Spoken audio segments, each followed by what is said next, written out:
वह अभी भी फराह के यहाँ जा रहा है?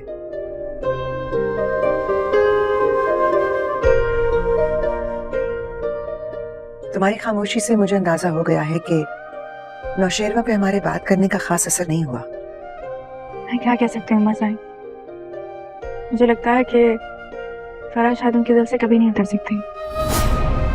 अब तुम ना तो अपने घर वालों को हमारी तरफ भेज रहे हो रिश्ता लेने के लिए, और ना ही तुम्हें ये गवारा है कि हम सुंबुल का रिश्ता कहीं और करते।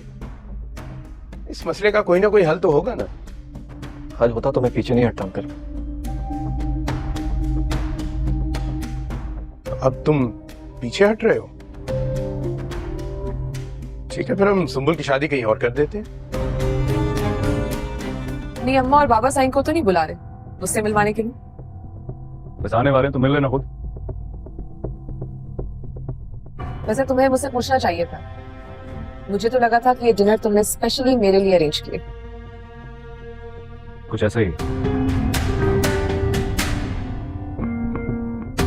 मामा जानिसार ड्रामे में आया एक नया ट्विस्ट। एपिसोड 38 के प्रोमो में हमें देखने को मिला कि दुआ जो है वो जाफर से कहती हुई नजर आती है कि जाफर क्या तुम अब भी खामोश रहोगे जबकि तुम जानते हो कि मैं सब जान चुकी हूँ। यहाँ पर जाफर जो कहता है कि क्या मतलब है बीबी जी। तो दोस्तों यहाँ पर दुआ कहती है कि क्यों अनजान बनने की एक्टिंग कर रहे हो। तो दोस्तों जाफर कहता है मैं भला ऐसा क्यों करूंगा बीबी जी, मुझे क्या जरूरत है। तो दुआ कहती है आपके साथ ही वो फराह के पास जाते हैं ना। तो यहाँ पर जाफर जो है वो एक्सेप्ट कर लेता है कि मेरे साथ ही नौशेरवा जो है वो फराह के पास जाते हैं। दूसरी तरफ अम्मा साईं जो हैं वो दुआ से बात करती हैं और पूछती हैं कि क्या नौशेरवा अभी भी फराह के पास जाता है। दुआ अम्मा साईं से बात कर रही होती हैं कि पीछे से नौशेरवा आकर खड़ा हो जाता है। दुआ अम्मा साईं के सवाल पर खामोश रहती हैं कि अम्मा साईं खुद ही बोल पड़ती हैं कि तुम्हारी खामोशी ये बता रही है कि वो अब भी जाता है फराह के पास, और वो कहती है कि नौशेरवा पर हमारी बात का कोई असर नहीं हुआ है। तो दोस्तों इसका जवाब में दुआ कहती है अम्मा साईं मैं क्या कह सकती हूँ, मुझे लगता है नौशेरवा अभी तक फराह को अपने दिल से निकाल नहीं सके हैं। और दोस्तों दूसरी तरफ सुंबल के बाबा खिजर को अपने घर मिलने के लिए बुलाते हैं और कहते हैं अब ना तो तुम अपने घर वालों को भेज रहे हो कि वो आकर रिश्ते की बात करें, और ना ही तुम सिंबल का रिश्ता कहीं और होने दे रहे हो। सुंबल के बाबा कहते हैं इस मसले का हल निकालो। तो खिजर यहाँ पर कहता है हल होता तो मैं पीछे ना हटता, यानी अब खिजर जो है वो पीछे हट रहा है और सिंबल जो है वो इसे शादी अपने बाबा के दोस्त के बेटे के साथ करनी होगी। अब मकाफात अमल हो रहा है, जैसे फराज ने छोड़ दिया था दुआ को, ऐसे ही खिजर अब सुंबल को छोड़ रहा है। दोस्तों दूसरी तरफ नौशेरवा जो है इतना कुछ होने के बाद भी बाज नहीं आया और ले आता है फराह को डिनर पर। फराह नौशेरवा से कहती है तो अम्मा साईं और बाबा साईं से कब मिलवा रहे हो मुझे। तो नौशेरवा कहता है मैं तुम्हें मिलवा देता हूँ, बस आने वाले हैं कुछ मेहमान, तुम खुद मिल लेना। तो यहाँ पर फराह मुंह बनाती हुई कहती है तुम्हें मुझसे पूछना चाहिए था, ये डिनर स्पेशल मेरे लिए अरेंज किया गया था, तो फिर तुम्हें मुझसे पूछ के ये सब करना चाहिए था, फिर क्यों और लोगों को बुलाया। अभी वो दोनों बातें ही कर रहे होते हैं कि वहाँ पर फराह की बेटी और शोहर आ जाते हैं। फराह की बेटी जब उसे मामा कहती है तो फराह हक्का बक्का रह जाती है क्योंकि उसकी सारी बाजी उलट चुकी होती है। वो जो कह रही थी कि इसके हस्बैंड ने इसे तलाक दे दी है, वो दुनिया में अकेली रह गई है, वो सब कुछ झूठ था और वो झूठ बोल रही थी।